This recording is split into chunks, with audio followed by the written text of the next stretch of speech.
Bonjour à tous, lors de cette vidéo, je vais vous expliquer comment, à partir d'un programme de Unity Pro ou Control Expert, comment on va enregistrer sur un fichier, fichier Z2F, et on va voir sur Selectrical Expert qu'on peut générer automatiquement des schémas, des folios, des cartes d'entrée-sortie. Voilà. Alors, moi, j'ai ouvert ici mon contrôle expert. J'ai créé un projet. Voilà. Un projet, j'ai créé mon rack, j'ai créé mon alim, mon CPU, mes cartes d'entrée-sortie classiques. J'ai déclaré ici mes variables avec mes variables, mes mnémoniques et mes commentaires. Et une fois que j'ai ça, je vais soit je l'enregistre au format STU, c'est pas au format STU, depuis la V5R1, ça prend le format ZEF. Donc comment je fais pour faire le format ZEF? Une fois que j'ai ouvert mon fichier, je fais fichier, exporter le projet, et là je choisis l'application au format ZEF. Voilà, pas XEF, ZEF. Voilà, c'est pas STU, j'insiste bien, c'est ZEF. Donc une fois que j'ai fait ça, ce même projet, moi je viens sur mon TIA Portal. Donc pour faire ça, il faut que vous ayez le module PLC. Quand vous achetez Selectrical Expert, vous avez de base, il n'y a pas le module PLC. C'est un module, c'est une option, c'est payant.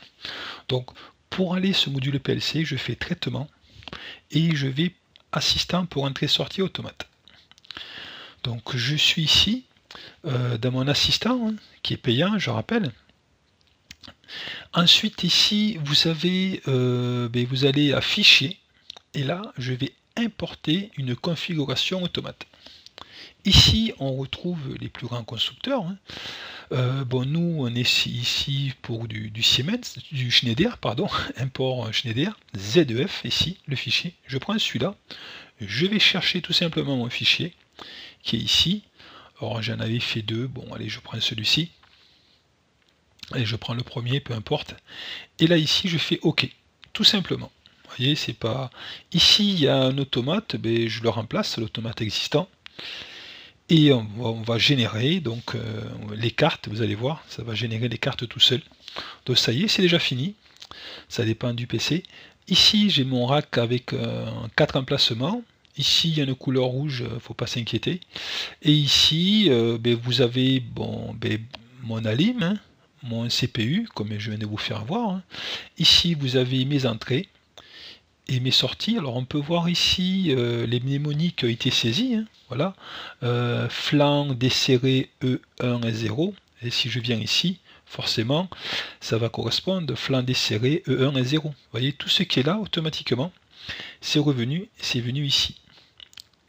Voilà, c'est venu ici. Donc une fois que j'ai fait ça, je vais créer les cartes, c'est le but. Donc je fais option génération SLF, très important. Option génération SLF. Par défaut, ils ont mis génération bloc, ça ne fonctionne pas. Et une fois que j'ai fait ça, je fais fichier, et là je fais génération des folios. Donc ici, je peux choisir la destination, mon groupe de destination. Moi je mets par défaut, je mets sur schéma, mais j'aurais pu le mettre dans annexe ou créer un folio, un groupe PLC, donc je mets schéma. Ici, moi j'aime bien mettre d'abord la localisation, armoire, AR0, armoire 0, ARM, ça dépend de la localisation que vous avez choisie. Et après, voilà, par défaut on laisse ça. Et là je fais générer. Bon, il y a différentes options, moi je mets tout par défaut, ça marche très bien.